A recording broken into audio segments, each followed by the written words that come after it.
Olá pessoal, tudo bem? Bom, mais um mês iniciando, mês de junho. Deixa eu dar um panorama um pouco mais técnico dessa vez, né? Quero resumir de uma forma mais macro, falar um pouco menos de ativos, de fato, de classes, e sim tirar um zoom um pouco de tudo que vem acontecendo em relação a ativos, né? A performance de mercados, e olhar de forma mais abrangente para entender, poxa, por que que isso tem acontecido, né? O que que faz com que isso aconteça? Como que isso se comportava no passado? Eu acho que traz um panorama melhor. Então, falando um pouquinho de mundo, né? E principalmente, eh, falando um resuminho do que foi o mês de maio. A gente teve ali o Ibovespa refletindo de forma negativa, né? 7,22, né? Desde meio de abril para frente, a gente teve lá um fluxo de resgate do gringo, que entrou com muito recurso no ano, ainda segue positivo, né? Bolsa segue positiva no ano, na casa dos 7 e pouquinho. Isso já reduziu um pouco, né? Bolsa hoje tá na casa do 1,69,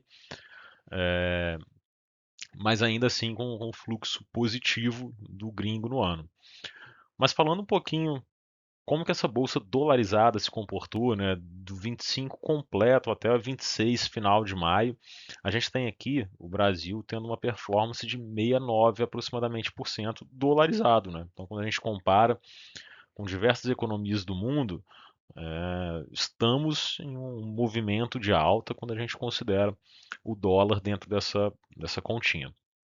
E aí, focando um pouco mais em Estados Unidos, né, juros e inflação, eu acho que um ponto extremamente importante que vale lembrar é que, diferente do nosso Banco Central, né, o Federal Reserve ele tem um duplo mandato. Então, ele além de ter que entender sobre níveis inflacionários, né, entender sobre política monetária para controle inflacionário, ele também se preocupa com o pleno emprego.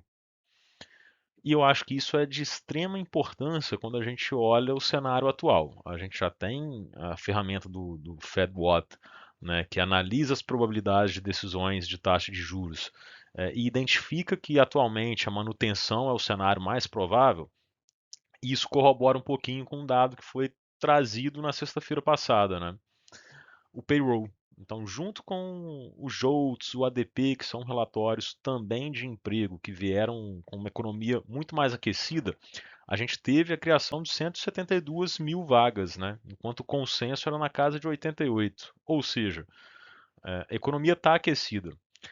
Isso faz com que o Federal Reserve ele possa identificar, né, e reavaliar a sua política de juro. Ela deixa de ser, poxa, vamos cortar para talvez uma manutenção ou política mais contracionista de ter que em algum momento subir, né? E isso por quê? A gente tem basicamente uma inflação que vem acima da sua meta, né, de certa forma.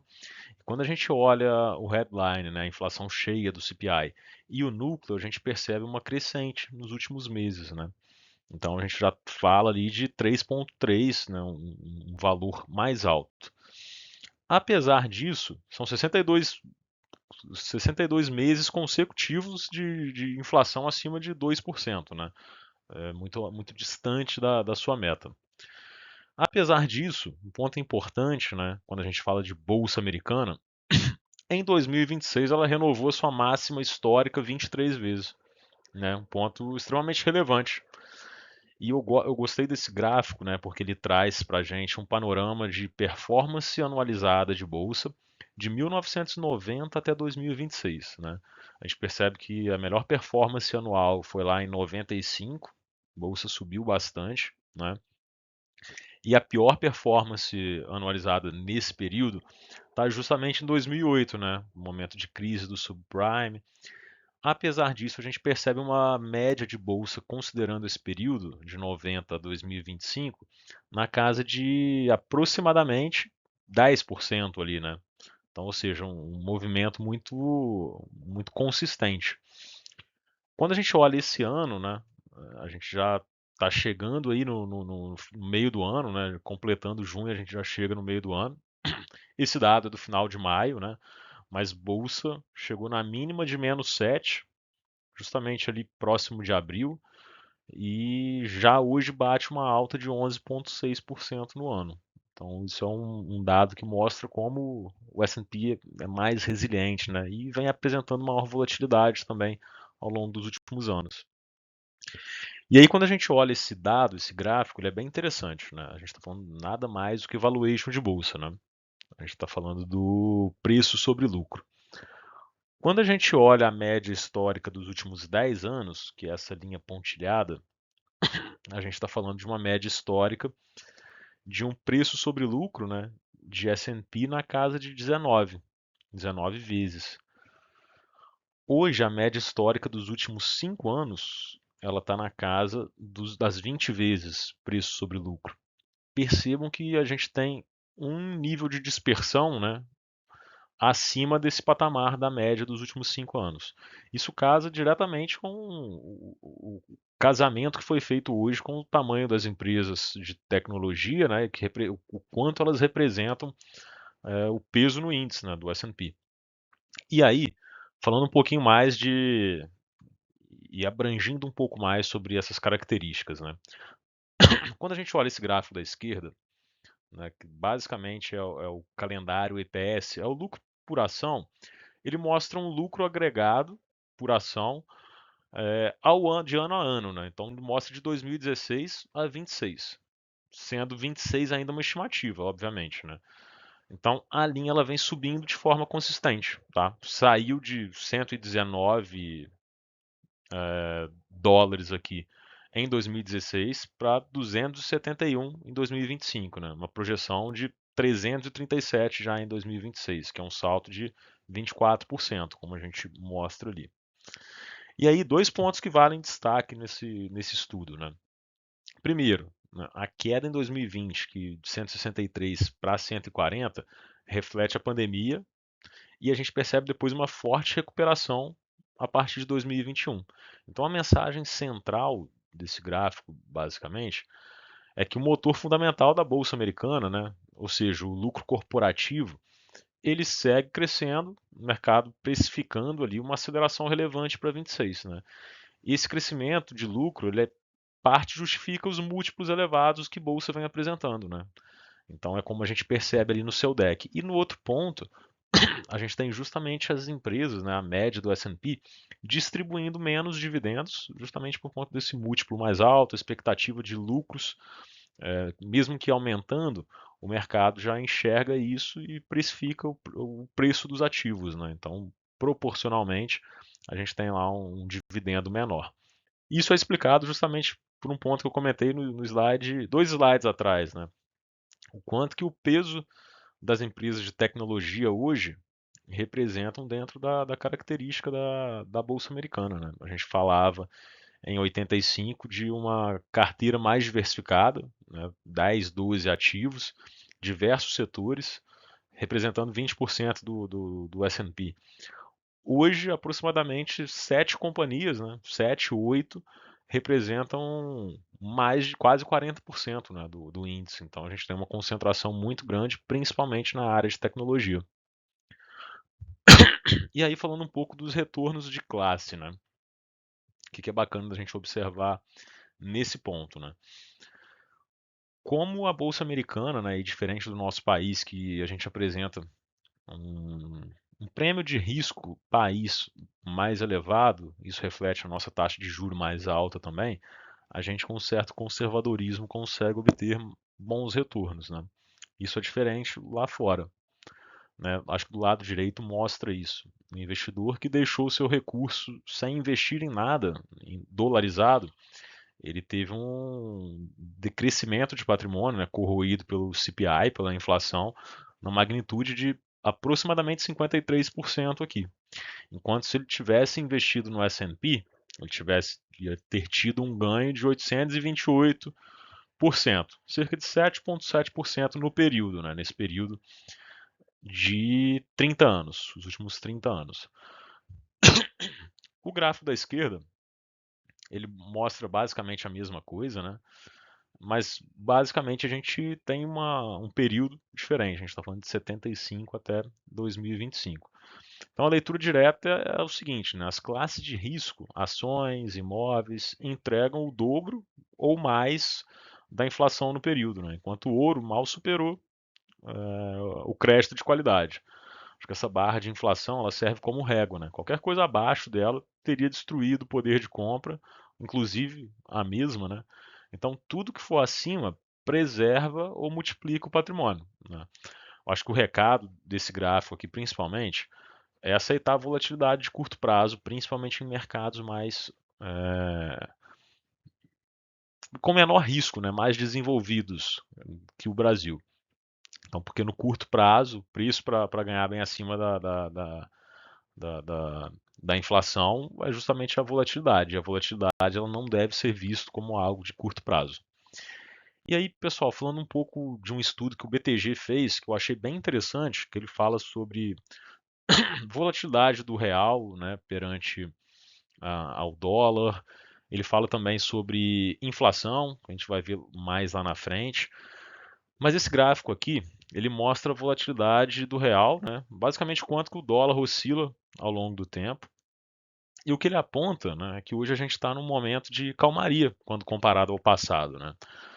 A volatilidade está abaixo de 11,1%, né? E essa média histórica na casa de 13,4%. E é bacana porque eu acho que o BTG ele olha isso e faz um alerta, né? Desde 99, toda vez que a volatilidade ficou tão baixa, ela voltou a subir nos 12 meses seguintes, 18 meses seguintes, desculpa. Então sempre, né, junto de algum susto, de certa forma. Isso é um sinal de cautela, mas de certa forma eu olho isso com uma ressalva importante. Essa série histórica ela começa em 99, que foi exatamente quando o câmbio passou a flutuar, né? Antes disso a gente vinha de um câmbio fixo, plano real em 94, né? E quando soltou isso, naturalmente houve um período de oscilação, né? Quando o câmbio deixou de ser fixo, com certeza houve uma volatilidade um pouco maior do que a normal, né? Então, enfim, a gente teve lá, passou por cenário de crise de confiança, eleição de 2002 com o dólar disparando. Então aquilo, de certa forma, não é o Brasil normal, né? É um regime que está se acomodando. De lá para cá, o país amadureceu bastante, né? Metas de inflação consolidadas, Banco Central autônomo, reservas robustas, né, de câmbio, que funcionam de certa forma como amortecedor. Tudo isso faz a volatilidade natural do real ser estruturalmente menor do que era nos anos 2000. Então, sim, é provável que volatilidade volte a subir em algum momento, né? Isso é da natureza do mercado, mas eu não esperaria picos como no passado, né? A gente vive um Brasil mais robusto, convive com oscilações menores, né? O ponto de atenção continua sendo o lado fiscal, de certa forma. Eu acho que hoje é onde os nossos sustos podem nascer, né? Na prática, para carteira, eu acho que a gente deve levar em consideração. Não dá para tratar com a tranquilidade como permanente, né? Mas também não é hora de pânico. Então, uma boa janela para revisar a exposição cambial, né? Enquanto a proteção ainda está barata, faz sentido ter todo esse estudo por trás. E aí, falando ainda sobre esse estudo, né, relacionado a dólar, impacto, eu acho que esse gráfico ele traz uma análise estatística de regressão, né, para responder uma pergunta interessante, né? Quando o real se mexe, né, o que está por trás disso? A gente testa, né, esse estudo do BTG ainda, ele testa três coisas em quatro períodos diferentes, né, desde 99. Então essas barras escuras, né, elas mostram as cestas de moedas emergentes, excluindo o Brasil. Explica a variação do real, né, basicamente. As barras douradas mostram o quanto que a cesta de moedas desenvolvidas sozinhas tem essa variação frente ao dólar, né? E a azul clara mostra justamente as duas unificadas, né? Um consolidado das duas. É importante explicar, né? O que é o R ao quadrado, uma regressão linear. É justamente o percentual dessa explicação, né? Dessa correlação entre as moedas. Então, quanto maior, né? Mais aquele fator manda no real. Então, o achado central disso daqui é super interessante, né? A barra escura sozinha dos emergentes explica entre 30 a 39% dos movimentos, né, do real em todos os períodos. Isso é bacana, né? Quando você adiciona a cesta de desenvolvido, o número quase não muda. Então, olha só que engraçado, ó, compara com a barra escura, né, compara a barra escura com a azul clara em cada bloco. A gente percebe que 30% vira 31 na primeira janela.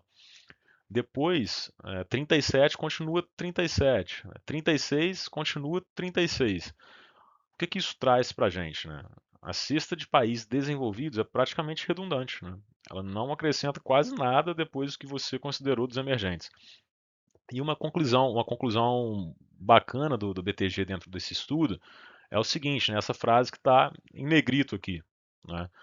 Basicamente, o olhar do DXY, né, do índice global do dólar, ou euro, para entender o real, acaba sendo uma leitura indireta, de certa forma. Né? O canal direto acaba sendo o bloco de emergente. Em outras palavras, se a gente quer entender movimento de real, né, a gente tem que acompanhar como que estão se comportando moedas dos nossos pares, né, peso mexicano, peso chileno, e não tanto um olhar do dólar contra o euro, contra a iene, né, do real contra o dólar, contra o euro, iene, e por aí vai. Então, isso é um estudo bem interessante. E aí, né, esse daqui que é bem bacana também, que a gente fala sobre o beta condicional do real contra essa cesta de países emergentes, né? E aí que um ponto interessante, olha, o real ele não reage de forma simétrica, né? O que que isso quer dizer? Ele pega mais parte ruim do que boa. E aí deixa eu explicar um pouco desse conceito de beta primeiro, né? Porque é chave para essa apresentação, né? Para esse slide. Então, o beta ele mede a sensibilidade do real em relação à cesta de moedas emergentes, né? A mesma cesta do slide anterior, tá?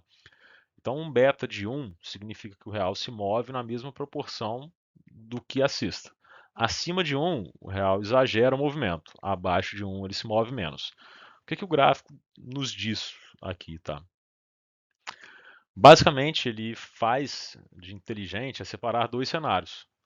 Em vez de calcular um beta único, né, a linha escura, o azul escuro, é o beta nos dias em que cesta emergente cai, ou seja, os dias ruins. A linha amarela é o beta nos dias em que a cesta sobe, tá, os dias bons. A área rosa sombreada, ela marca exatamente os períodos que a sensibilidade na queda é maior do que na alta, ou seja, quando existe assimetria. E o que é o achado, né, a grande conclusão desse slide? Basicamente, hoje, quando as moedas emergentes se depreciam frente ao dólar, o real ele cai com um beta de 1,77, ou seja, perde 1,77%, né, para cada 1% que essa cesta de emergentes caiu. Mas quando a cesta de emergentes no geral sobe, o real só captura 1,21. Então, ou seja, ele também sobe um pouquinho a mais, mas numa proporção menor do que cai. E esse gap ele é da casa de 0,56. Significa que o real reage, né, com sensibilidade de cerca de 45% maior na queda do que na alta. E aí, traduzindo numa certa linguagem do cliente, né? Quando o mundo emergente apanha, o real apanha mais. Né? Quando o mundo emergente melhora, o real aproveita menos. É o velho comportamento de moeda de país de risco. Né? Sobe de escada, desce de elevador. Acho que o gráfico mostra isso, né? Não é constante, né? A simetria some e volta ao longo do tempo, mas eu acho que isso daqui é de baita relevância para a gente acompanhar um pouquinho desse histórico. Mas aí casa exatamente com aquela ressalva que foi feita no primeiro slide, né? A gente falando de períodos de anos 2000 aqui, onde a gente estava vindo para um dólar, um câmbio flutuante, a gente deve, obviamente, levar isso em consideração para calcular esse histórico também. E aí, pessoal, falando um pouquinho de Brasil agora, né? A gente segue num juro real extremamente elevado, né? 10,4 por 10,4, né? Quando a gente olha o nosso Selic em 14,5 e a inflação próxima de 4,1. Acho que essa coluna ela é extremamente importante, né? Ele traduz basicamente o seguinte, né? Ele diz que a inflação está acelerando ou desacelerando quando comparada à leitura de inflação mais recente, né, com a anterior. Então a gente percebe aqui que está acelerando, né? No nosso caso, a gente tem uma inflação acelerando, que é um reflexo já da nossa política de juro. Na realidade, é um reflexo da nossa economia aquecida, né? E uma consequência a nossa política de juro tendo que agir de uma forma mais contracionista. E aí, falando um pouquinho de inflação, eu acho que é interessante quando a gente olha nosso país como um todo, né? Esse gráfico ele mostra muito bem disso, tá? A gente tem o costume de enxergar que a sensação quando vivemos, né, vamos ao mercado, fazemos qualquer coisa, de que o custo ele está subindo mais do que a inflação nos diz, né? Isso de certa forma faz algum sentido quando a gente separa em classes. Então, olha só, esse gráfico da esquerda ele mostra os pesos de cada categoria nas diferentes cestas, né, da inflação. O IPCA, né, que é o em preto, é a inflação oficial, calculada para a população ampla, né? O IPC Private, que é o gráfico, a coluna em laranja, e o, IPC, e o IPEA, né, o IPEA, renda alta, que é o cinza, eles tentam medir a inflação de quem tem renda mais alta. Então, repara a composição, como que essa composição muda, né? Na cesta oficial, alimentos, habitação, transportes pesam muito, né, na cesta, e quando a gente olha a cesta de renda alta, ganham peso os itens como serviços, educação, saúde, despesas pessoais. São exatamente categorias que sobem mais e de forma mais persistente, porque são puxadas por mão de obra, né? Não por preço de commodity. Então, o gráfico da direita, ele fecha o argumento de certa forma, né? Quando ele compara o ano a ano, né, de IPC Private, ele rodou na casa de 7,6, né, de média entre 2014 a 2024, contra 5,8 do IPCA normal, quase 2 pontos percentuais por ano, né, de diferença. Então, ao longo de uma década, isso é erosão de poder de compra, muito maior do que a inflação oficial sugere, e por isso a gente acaba tendo essa percepção. E aí, continuando nesse estudo do BTG, né, eu não vou ler esse gráfico, vou tentar falar um pouco do resumo de qual foi esse raciocínio que eles trouxeram, né, para que fique mais claro. Então, o raciocínio basicamente é que a política monetária já foi suficientemente contracionista em 2025, né, e que abriria espaço para ajustar a Selic em 26.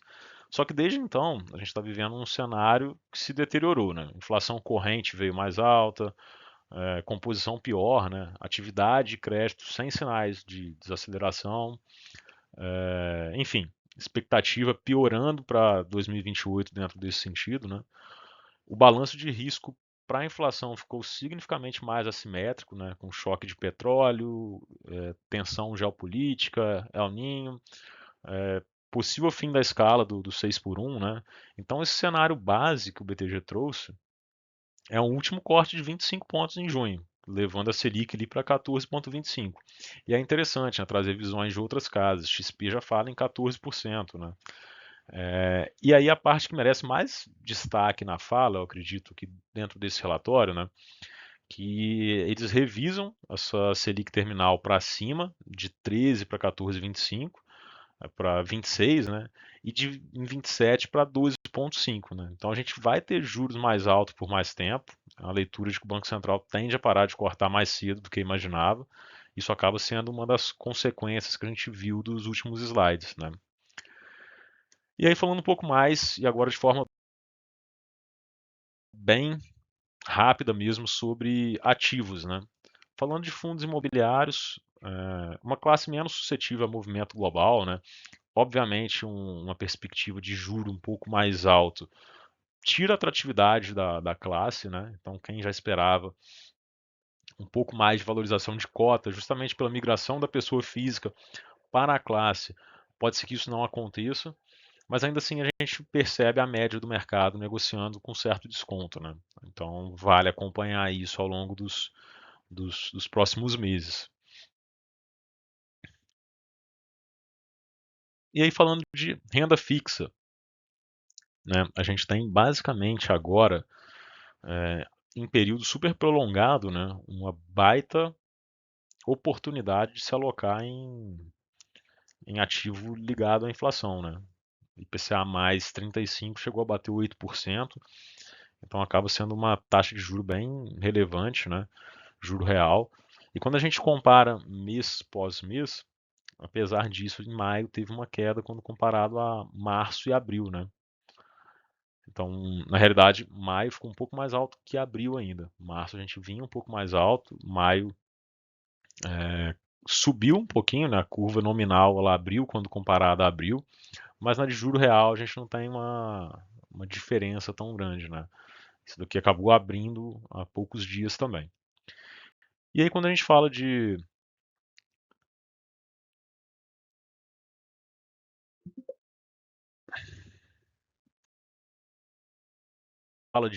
ações, né? A gente tem alguns pontos importantes. O prêmio de risco da bolsa, né, ele está em nível historicamente baixo, né? A gente está percebendo ali que está mais próximo da média, né? Que a gente percebe aqui quando a gente tira esse prêmio de risco, né? Aqui a gente está fazendo justamente o que é o contrário do valuation, é basicamente lucro sobre o preço, diminuído dos juros de 10 anos, que a gente enxerga ali que são as NTNBs, que comentamos logo atrás, né? Então, com esse juro real a patamares históricos, né, era esperado que a gente tivesse um prêmio menor por bolsa.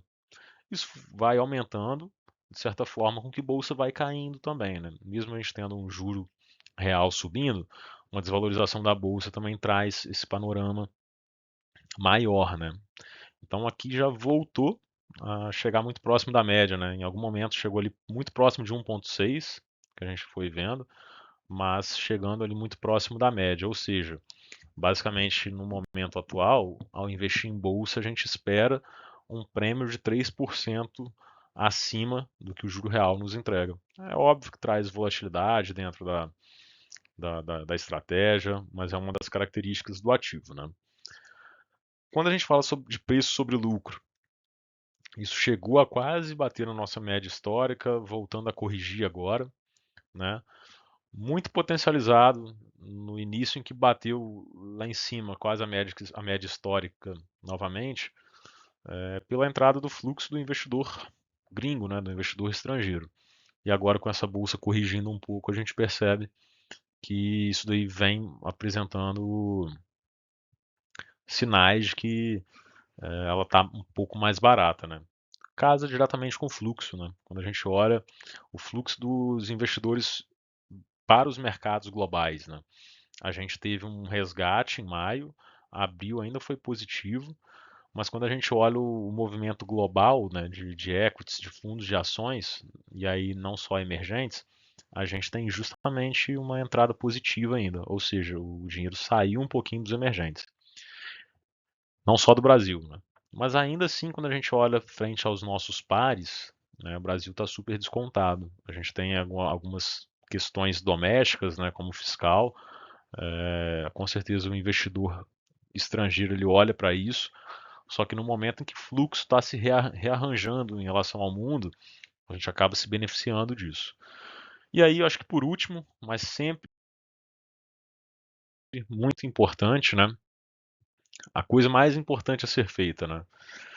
Entender dentro de cada cenário qual que é o peso que você deve tomar com relação à sua carteira, né? A gente nunca vai saber o que vai performar melhor.